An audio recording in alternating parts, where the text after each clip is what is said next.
सर्वे भवन्तु सुखिनः।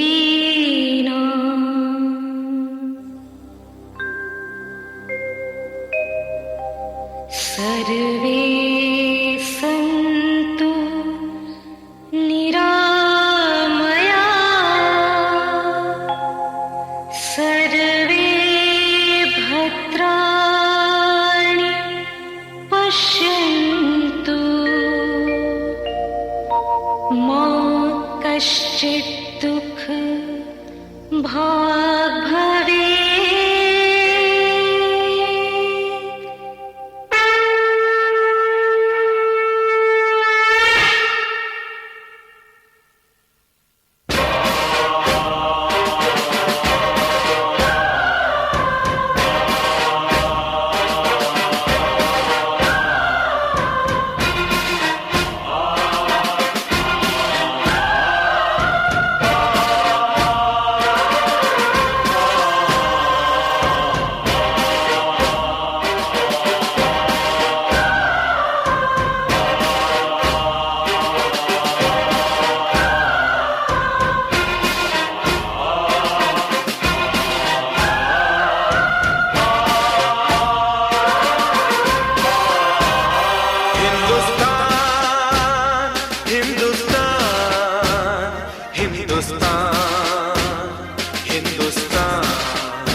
मेरी आन, मेरी शान, मेरी जान, हिंदुस्तान।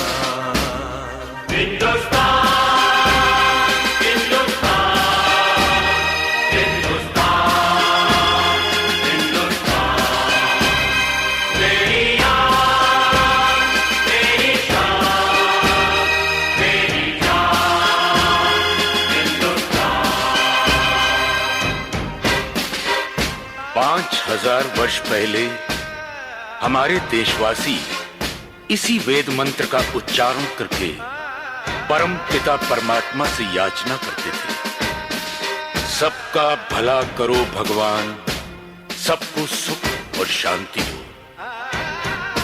और 500 वर्ष पहले भक्ति मार्ग के दर्शक गुरु नानक देव ने इसी बात को सरल भाषा में दोहराया। नानक नाम चढ़दी कला, तेरे पाणे सर्वतदा भला।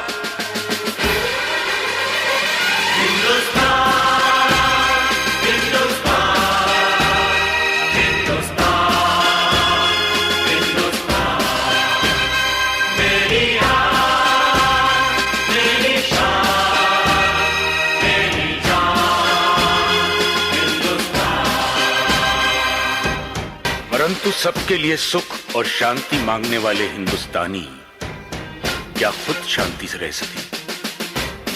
रहते भी तो कैसे? उनकी धरती का दूसरा नाम सोने की चिड़िया है, जिसकी मिट्टी में सोना और जंगलों में चंदन है। शायद इसीलिए प्रकृति ने इसकी सुरक्षा के लिए उत्तर में हिमालय, दक्षिण में हिंद महासागर, पूर्व में बंगाल की खाड़ी और पश्चिम में थार का रेगिस्तान बना दिया था।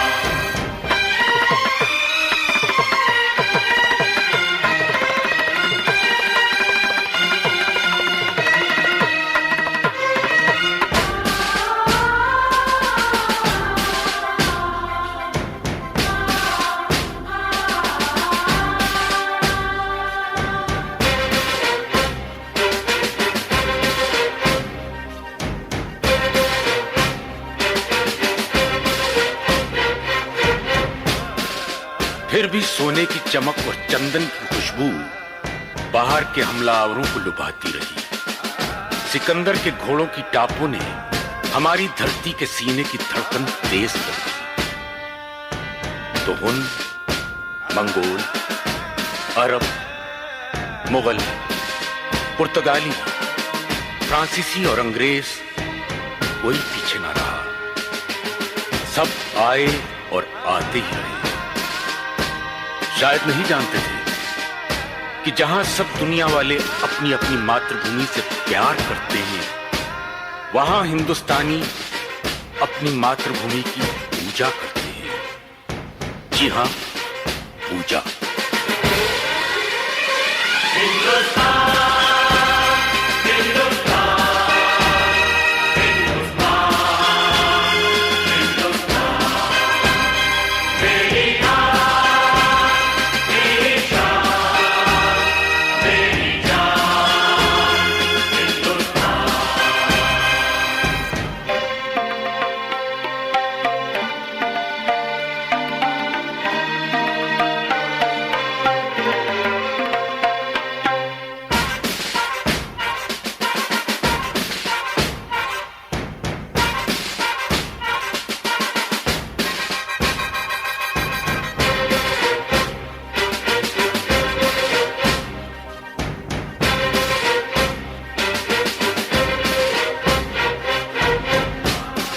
करोड़ों हिंदुस्तानियों की भावना को शब्दों में ढालते हुए ही तो बंकिम बाबू ने कहा था, सुजलाम सुफलाम मलयज शीतलाम शस्य श्यामलाम मातरम वंदे वंदे मातरम।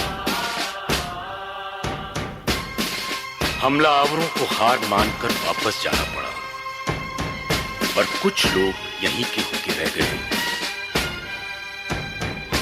उन्हें हमारी धरती मां ने गोद ले लिया, और इतिहास साक्षी है, मां ने अपनी कोख से जन्मे और गोद लिए बच्चों में कभी अंतर नहीं रखा। शायद इसीलिए जब जब किसी हमलावर ने हमारी धरती के सीने पर पांव रखना चाहा, सब बच्चे सीना तान कर सामने खड़े हो गए और सीमा सुरक्षा की दीवार खड़ी हो गई।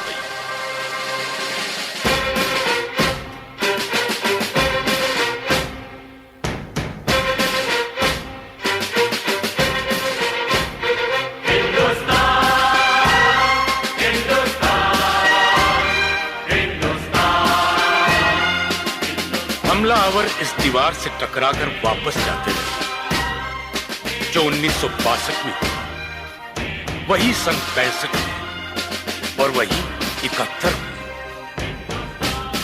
हर बार हिंदुस्तानियों ने वापस जाते हुए दुश्मन की तरफ दोस्ती का हाथ बढ़ाया, क्योंकि हमारी मिट्टी ने हमें सिखाया है, यदि नफरत करने वाले नफरत का दामन नहीं छोड़ते, तो मोहब्बत करने वाले मोहब्बत का दामन क्यों छोड़ते।